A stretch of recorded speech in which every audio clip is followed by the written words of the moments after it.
Hello ladies and gentlemen, welcome back to the Dork Side. It is I, your friendly neighborhood dork in the road.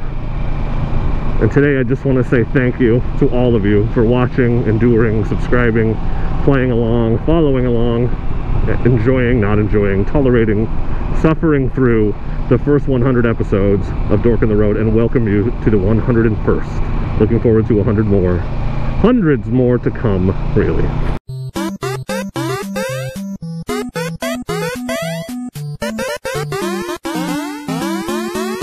This guy does not know where he's going. Oh, but he knows he wants to get there super slowly, so that's good.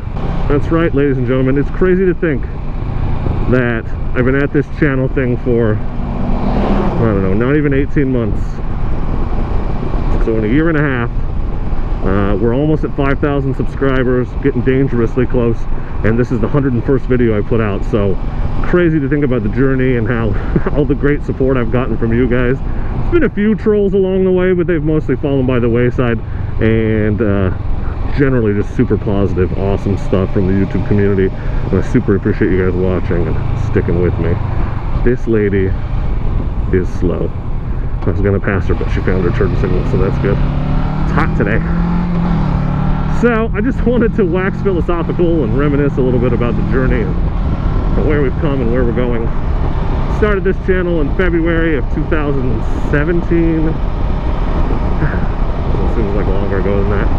With an idea, and the idea was, there's plenty of people that ride around and talk about motorcycle stuff, but there's not many people that ride motorcycles and talk about nerdy stuff, and so that's where the name Dork in the Road came from. I thought it was going to be a channel where I would ride around and talk about Marvel movies and video games and stuff like that, and I've done some of that, but I would say that it didn't take long to shift away from that, and there's, I think, two reasons for that. The first one is obvious. If you look at the views of my nerdy type videos versus the views on my more general motorcycling videos, take a look at you know, what people watch and seem to want to see. And those general motorcycling videos, like the first one that kind of got big was the CB500F review, and then the 5 Ways Motorcycling Changes You video, and then the big one that hit last year, actually it hit about February of this year, but I made it last year, was 10 Things I Wish I'd Known Before I Started Motorcycling. Those are like my biggest videos right now. And so it became obvious to me that those are the types of videos that were going to get more views and more attention and help the channel grow. It's not all about views, obviously. You know, you got to be yourself and the audience will find you, and I firmly believe that. But one of the reasons why I decided to try to do a super niche channel versus trying to do something more general was based on my previous experience. I used to write video game articles on the internet for a living for a while I was in college, and you just, back then you just couldn't compete with the big sites like IGN or GameSpot or Game Informer.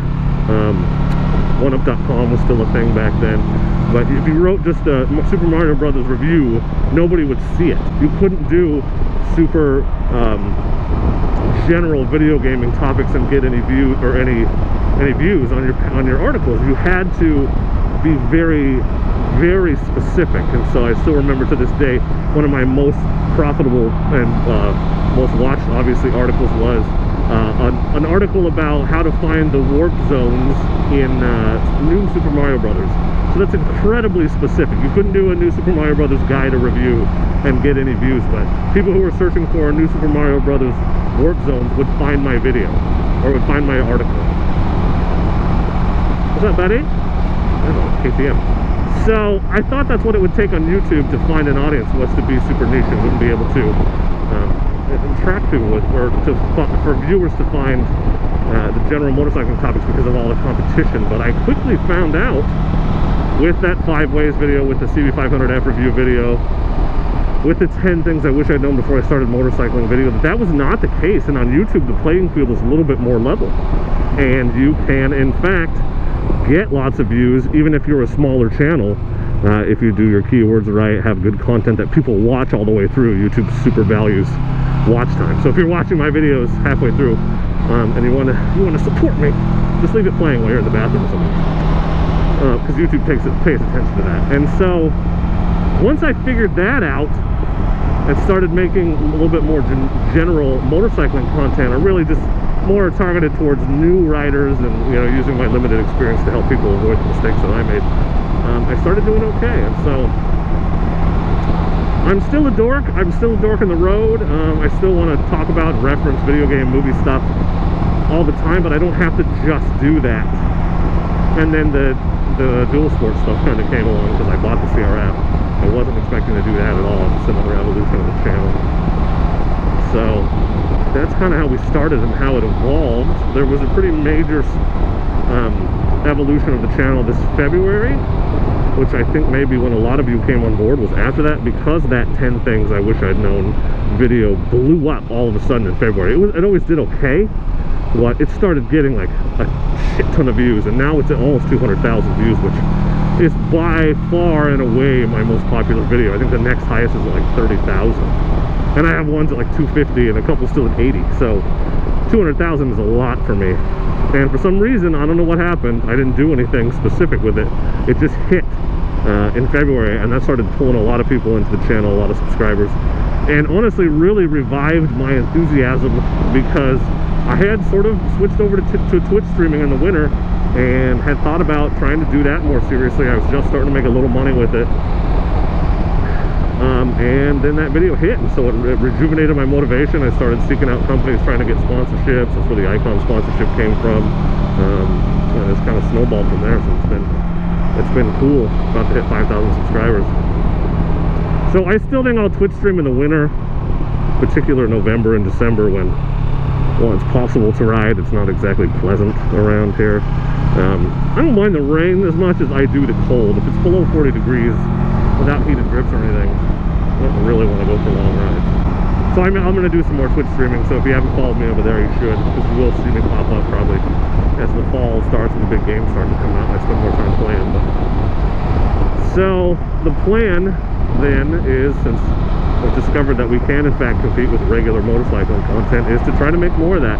But really, a couple of the had a really great conversation with Voss Helmets when I emailed them to talk about a sponsorship, about finding my voice and my, you know, what's my channel all about. And I guess I hadn't really thought about it in a while, and I think I've just really landed on, my deal is, you know, I'm not an editor, I'm not a big video editor, I want to get out and ride and talk. That's my thing. And so I'm never going to make super fancy videos with lots of crazy elements. I'm not even running the second camera right now because two-camera editing is proving to be a little complicated for me, and I keep screwing it up. My shtick, my deal is, I'm your riding buddy on the internet. Okay, we all have buddies that we like to ride with, talk about motorcycles with. You know, you ask your buddies for advice and their opinions, and they're not experts, but they have some experiences, and you value what they say. And I feel like I want that to be me. I want to be your riding buddy on the internet, with one exception. The big difference between me and your other buddies, well, I guess there's two. One is you don't actually have to see me in person, and you can hang out with me whenever you want on demand, unlike your friends who might be busy. But the big difference is you can shut me up whenever you want. Just press that mute button and stop watching the video. So I'm your riding buddy on the internet, but I come with the mute button. So if you don't want to listen to me, you disagree, you think I'm rambling on, you can fast forward through. It's kind of nice. So it's harder to do that with your other buddies. You tend to get offended. I won't, because I won't even know you're doing it. So that's what I want to be to you and the internet at large, is the guy that share my limited knowledge as I gain more and more, as I become a better and better rider with new riders out there, and, you know, help you learn from my mistakes and give advice based on what I've seen. I'm not an expert, I don't claim to be. I always say I'm not a doctor of motorcycling. I'm not. So you take my advice with a grain of salt. I'm just a dude on the internet, but if you listen to your friends, I hope that you give me the same respect. That's my deal. And I just happen to enjoy nerdy things and toss out the occasional random reference, like to Star Wars or Billy Madison or something like that. You know what I'm saying? So I hope that works for you guys. That's it. That's where we're going. And speaking of where we're going, I have a semi-big announcement. A lot of you have been asking about the Dork on the Road meetup and group ride that I was talking about earlier this year, and looking at the calendar, and I've given up on my plan of partnering with the local business because they have not gotten back to me. So we'll do it on our own, but the plan right now is August 12th. August 12th, it's a Sunday. It's going to be hot as balls, so we're going to go early in the morning. We're going to start at 10 and do it'll be an hour to 2 hour ride. I was going to ride that route today, and I decided not to because it's pretty warm. But we'll ride out North Albany to the Buena Vista Ferry. We'll ride the Buena Vista Ferry, so bring $2. Costs $2 to ride the ferry. Kind of a unique experience on your bike. Once I ride the route, I'll decide. There's a pretty good twisty road that I wanted to add to it on the way back, but if it's already pretty long, we might not do that. I don't know. Open to all riders, all types of bikes, all ability levels. We aren't going to push it. It's not going to be crazy. It'll be speed limit plus 5 miles an hour here and there, maybe 10. No crazy twisty 100-mile-an-hour stuff. Just on some back roads here in the valley, see some cool sights, ride the ferry, have a good time, and then I think we'll meet up at a restaurant / brew pub at the end, maybe have a couple beers, some lunch, have a couple laughs, and that'll be it. So that's the plan. August 12th starts at 10 a.m. I made a Facebook event, which I will link in the description to this video. And if you wouldn't mind, if you're on Facebook, and if you're not, that's okay. You could leave me a comment here too, but RSVP to the event on Facebook. Just click going if you know for sure you're going and interested, if you think you might go, so I can get a rough idea of numbers, so I can call the restaurant and reserve a table or whatever, and figure out where we want to meet ahead of time so there's enough room for everybody, so we're not freaking people out with a motorcycle gang in the parking lot or whatever. I figure it's going to be 10 to 20 of us. Duck Fan's going to be there, so you can meet the Duck Fan. He's one of the people I had to try to check schedules with to make sure he was going to be available, because he works more in the summer than I do. So Sunday, August 12th, 10 a.m., Albany, Oregon. Location TBA, route TBA. Time 10 a.m. I said that already. And we really hope to see you there. And I'll link the Facebook event down below. So, ladies and gentlemen, sincerely, thank you very much for 100 episodes. Thank you very much for 5,000 subscribers. Looking forward to continuing. Trying to do 2 videos a week this summer. YouTube really likes it when we put out scheduled regular content. So I'm going to try to do that as close to that as possible. And thank you all for watching. And as always, please do not forget to be excellent to each other. Well, thank you.